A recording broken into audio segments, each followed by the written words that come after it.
Hello, my name is Praneeth and today I'm going to be discussing the codebugged assignment. So first I've installed all the necessary libraries such as LangChain Community, OpenAI, TikTok. I've also further installed libraries such as python.env, which is used for loading the .env file. Python pip install unstructured, which handles all the unstructured data such as images in PDF files, and then PDF miner, pillow hive, PDF to image, unstructured inference, pytesseract, and pypdf, which are important dependencies to load the PDF files.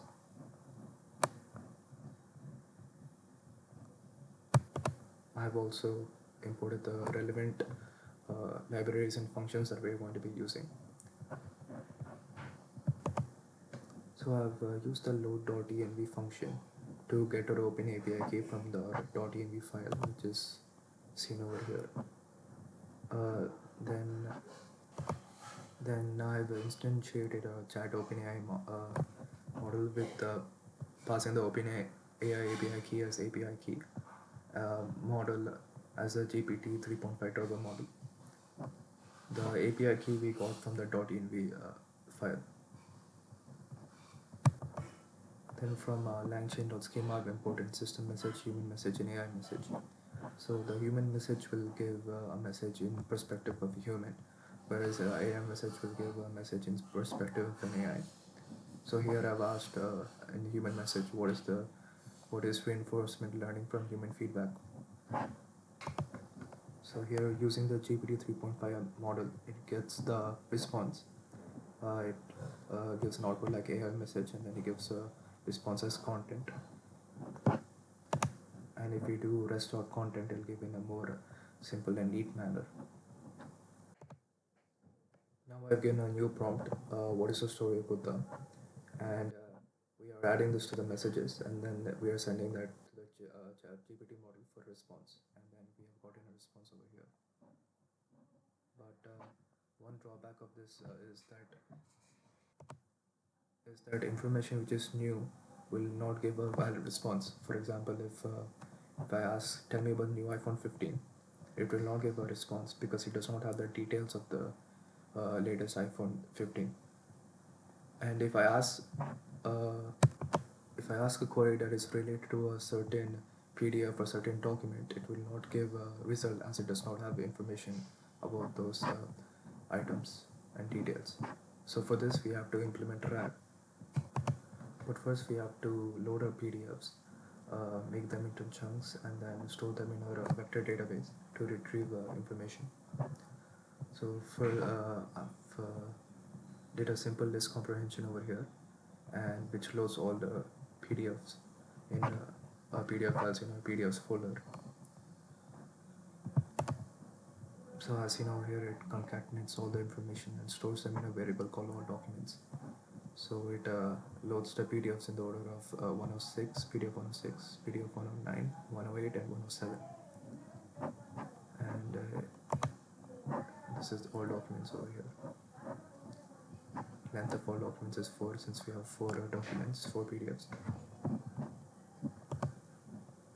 Next, we split the documents into chunks for better efficiency and accuracy, so that it is readable for the human and more understandable for the model as well. And there are total 189 chunks. I've put the chunk size as 500 characters and overlap of 100 characters.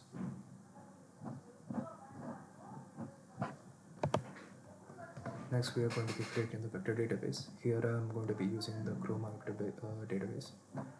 So I've passed the documents as text, which are the chunks that we have got, embeddings as OpenAI embeddings, and persist directory as persist directory equals db. And after passing this, we will get a db folder over here, and it creates an SQLite database over here, where all the information and embeddings are stored. And with the retriever equals vector db.asRetriever function, we were able to get the information, retrieve the information from the database. So now from the LangChain.chains library, we're going to import retriever Q&A, and we're going to pass in the LLM as OpenAI, chain type stuff, retriever as retriever, and return source documents equals true. So we will get source documents of the queries. So I give an example query here, who is the enlightened one, and it gave a response over here. And then the source we got is from PDF 106, PDF 106, and PDF 106.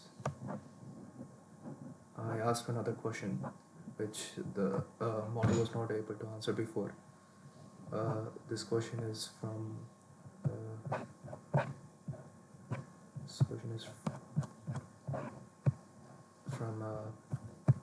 PDF 108, and it is able to give a response this time. Now with the vector db.get function, we're going to create a data frame which includes the embeddings, the documents, and metadata. So as you know, over here we can see all the IDs, embeddings, metadata, and documents. Now I'm going to create a simple Python function so that it gives the answer more appropriately. So here it gives the query response, and then it gives the sources over here, and query gives the sources and the source documents. We can also find the similarity search with the vector DB that we have instantiated. So how our empire is different from kingdoms, it'll give the answer, it gives the source, and it'll give the value, which I believe is from cosine similarity. And we can also use the similarity search to retrieve the top k answers or responses, and here I've specified 3 responses. So I've got in the top 3 answer responses here.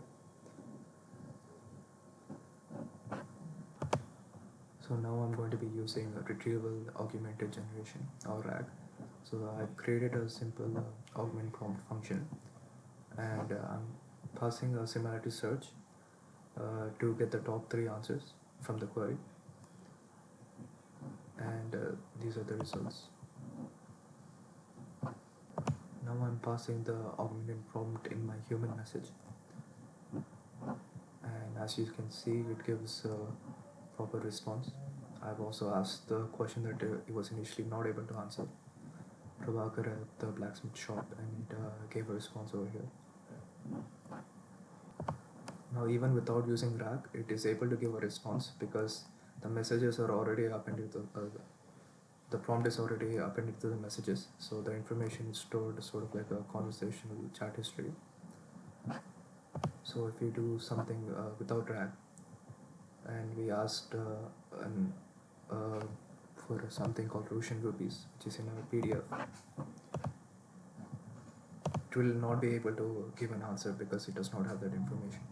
However, if we pass our augment prompt function and then pass in Russian rupees as a query, it will give an answer. And since the prompt is already appended in messages, next time we can ask the query, and without using that, we will be able to get a response.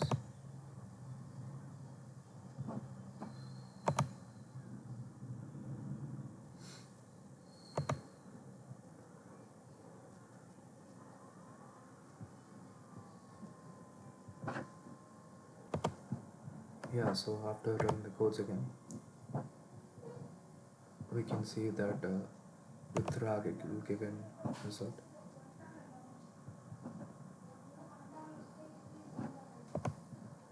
And even without RAG it will give a result because the prompt is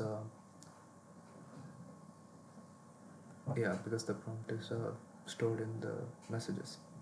Yeah, so that's it.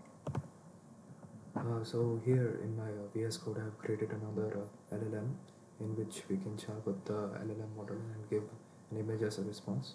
So I did this using the OpenClip embedding function, and I have my images here, source documents, which are 3 cat images and 2 dog images. And when I give a query, it will give me a response here I gave a query as cats, and it gave me two images of cats which have the best score or best distance, which is 1.5. I've asked some other queries as well, such as what is a man's best friend, and it gave the first two images as dogs, and then I gave the images as cats afterwards. Another example is I gave a query likes to eat mice, and then it retrieves the first two images as cat images, first three images cat images, and then the latter two as dogs. Closest, another example is I gave closest resemblance to a wolf, so I gave a cat image and then a dog image. So yeah, those are my LLMs that I've done for the codebugged assignment.